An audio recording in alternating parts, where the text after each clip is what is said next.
Contempt, as you'll see, is a very fun emotion. There are so many actors who have made a career by defining themselves as superior, snobby, or smartass. One actor that comes to mind that brings all those elements to a role is James Spader. Boom, there you go. Anytime you're called to judge someone or something they did, think contempt.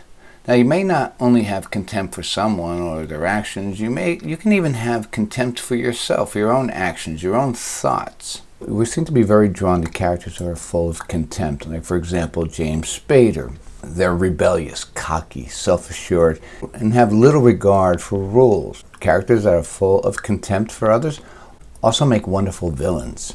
Think Alan Rickman. Contempt really isn't a negative emotion. In fact, it can feel pretty good to be above it all. For the on-camera actor, it can be a very fun emotion to experience and play with. Who doesn't like to feel superior every now and then? Okay, so here's what we're going to cover in this video. I'm going to talk to you about what you need to know about contempt. We're going to talk about the triggers, the sensations, the impulses. We're also going to cover the family within, as well as the key words associated with contempt. Then we're going to talk about your take on this emotion. Okay, so let's talk about the muscle groups of contempt. Contempt only has one muscle group, and the lips are pressed together, and there's clamping in one corner and a lifting, just like you saw James Spader do a moment ago. For the purpose of us all speaking the same emotional language, when we tighten the lip corner on one side and lift it, we're going to call that expression full contempt.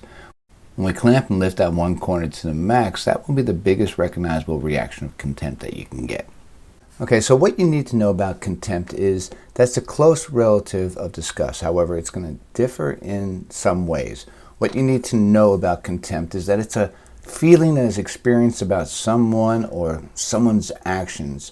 In other words, you're not going to have contempt for a thing, taste, smell, or touch. For example, stepping on dog droppings might call forth disgust, but never contempt. However, you may have contempt for the dog's owner. Contempt is a statement of moral or intellectual superiority, and this statement is often directed towards people you feel disdain or a strong dislike for. It's similar to scorn. The difference being, with scorn, there's usually an element of sarcastic humor, which amuses the person showing the scorn and hurts whoever's receiving it. Here's the thing about contempt. Out of all the 7 universal emotions, contempt is the only one that's asymmetrical. In other words, it's only expressed with one side of the mouth. And I've often noticed people who are arrogant or sarcastic usually have a little contempt smile. By a contempt smile, I mean only one side of the smile moves, and it almost looks like they're smiling to themselves. With one look, contempt can send a message to the recipient that they are an idiot, or what a jerk, or that's my dumb husband. In an argument, you can send a message that you're no longer listening, that you have no respect for them or their point of view. It's not really a message you want to send to someone who you care about. Let's take a look at the contempt triggers.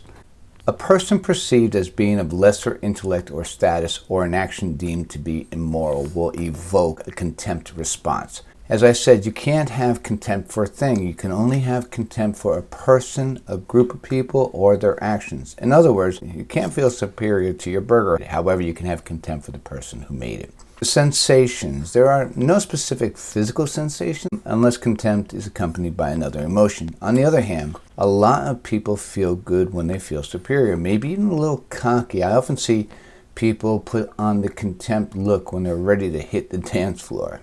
The impulses. When we are experiencing contempt, we want to assert our superiority. We may either show it to the other person or keep it private to ourselves. To assert your superiority, you look down your nose at them. All right, so let's take a look at the family and key words. Contempt can be used to describe a multitude of feelings in ways such as disdain, scorn, disrespectful, arrogant, smug, rebellious, full of themselves, just to name a few. What's your take? Is contempt your go-to emotion?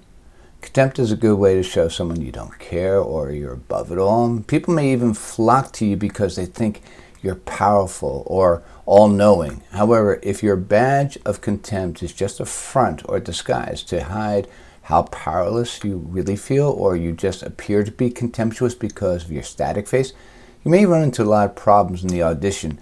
You may be advertising something that you're not capable of backing up, meaning you really don't feel you're superior. Do you use contempt to mask your anger? Do you wear contempt as a shield to protect yourself in any way? Or is contempt part of your static look? How do you feel about people who judge others, or even judging people, or their actions yourself? What's your take? Understanding your relationship with this emotion is key to seeing the material, hearing it in directions, and executing it properly. Okay, so that's a quick overview of the emotion of contempt. I suggest that to get a more in-depth look at this emotion, to download the material that I supplied for you. Being clear about what does or could bring forth a contempt response from you is the first step in getting into emotional alignment with this emotion. It's also the first step in seeing the material, hearing it in the directions that are given to you, and executing it appropriately.